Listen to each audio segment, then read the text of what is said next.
होती तो चाळीसी आली तो सुर पडली कसे दूर आणि जवळी सावध सावधान वाचे वदा नारायण सावध सावधान वाचे वदा नारायण. आणि 50 वर्ष होतात तेव्हा का होतं जाताच्या पुढचे हातात श्याम केस शुभ्र होतात बघा. 50 वर्ष होती हलती दातांच्या पहती श्याम केस शुभ्र होती त्याच माता रामती सावध सावधान वाचे वदा नारायण सावध सावधान वाचे वदा नारायण. 60 वर्ष होतात साठीची बुद्धी नाठी काठीची बुद्धी नाठी मग हात आणि काठी बस बस लागे पाठी ती करती सावध सावधान वाचे वदा नारायण सावध सावधान वाचे वदा नारायण. काय होतं बसलेलं उठवत नाही कुठल्याने चालवत नाही मग सत्याची झाली रचना बसल्याने उठवे ना उठल्याने चालवे ना मग झालं सत्यवाना सावध सावधान वाचे वदा नारायण सावध सावधान वाचे वदा नारायण. 80 वर्ष होतात काय होतं त्याची काकड तरी बोलून टाकू आपण हे बघू नाटक मुली 80 मग झालं अपयशी पाण्याने बसली जायची जीव होतो कंपनीची सावध सावधान वाचे वदा नारायण सावध सावधान वाचे वदा नारायण. फक्त 90 वर्ष होतात काय होतं मग वर्ष झाले 90 बोलवे ना एक शब्द त्रिपुत्र म्हणे प्रसिद्ध भक्त सावध सावधान वाचे वदा नारायण सावध सावधान वाचे वदा नारायण. एवढंच नव्हे 100 वर्ष पूर्ण व्हायला काय होते तरी माणसाला कळत नाही योगी माणूस येतो तसंच जातो. अखेर आयुष्य शोधून पाहिलं जे करायचं होतं ते राहिलं. अखेर आयुष्य शोधून पाहिलं जे करायचं होतं ते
तुम्हाला सांगते जाता जाता एक उद्देश तुमचा आहे का? तुम्हाला सांगते कागदापेक्षा काळ काय आहे?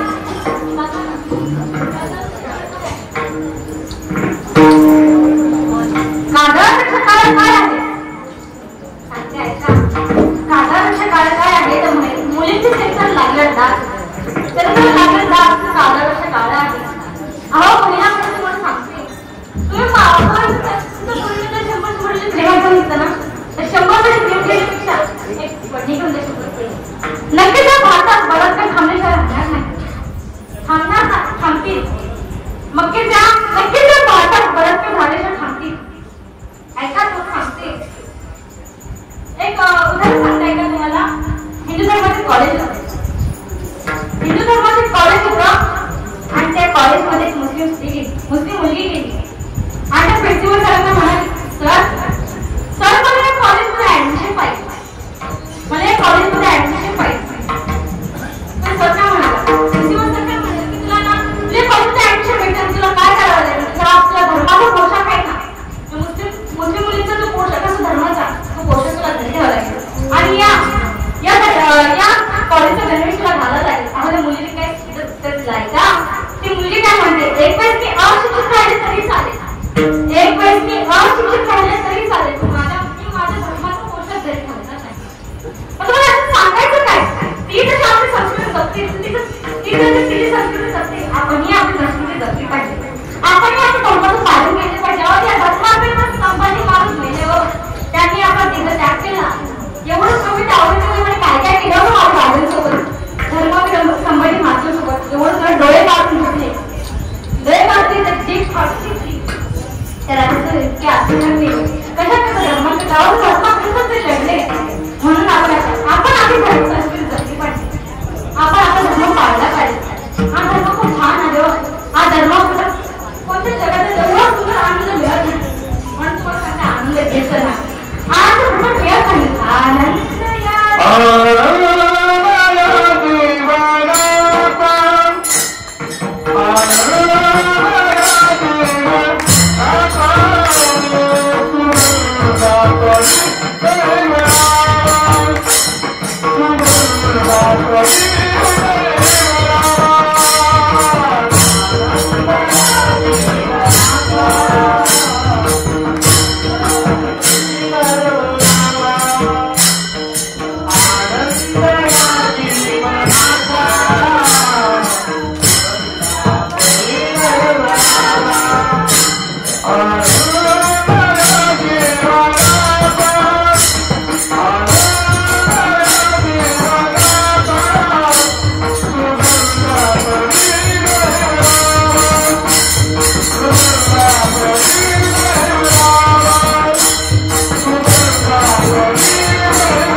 औ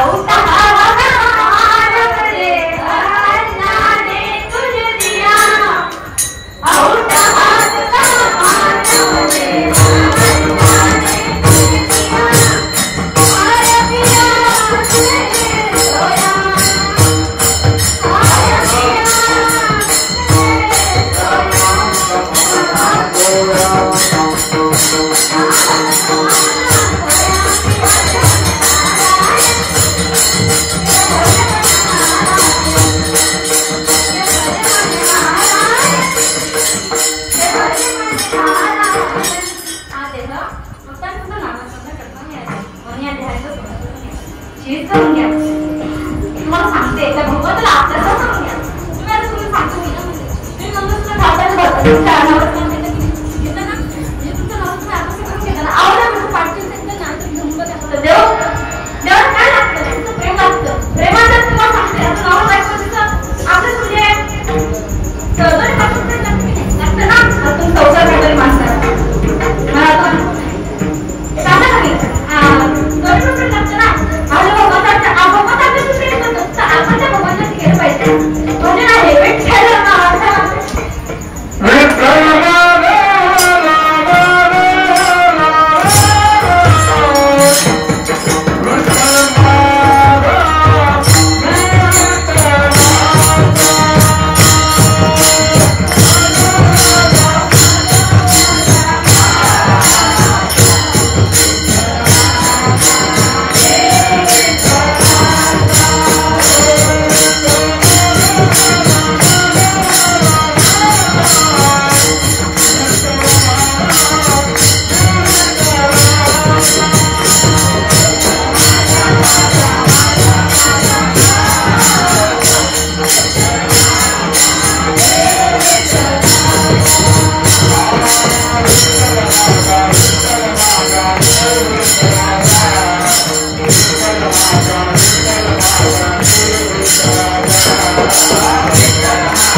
कानात बीज पेटलं आधी ना तू बीज पेटलं कानात बीज पेटलं आणि त्यांना आता सात्विक बनवलं म्हणून या संतांसोबत राहा प्रसादावर सुद्धा ते आता तेच कार्य करत आहेत म्हणून त्यांची संगतीत राहा.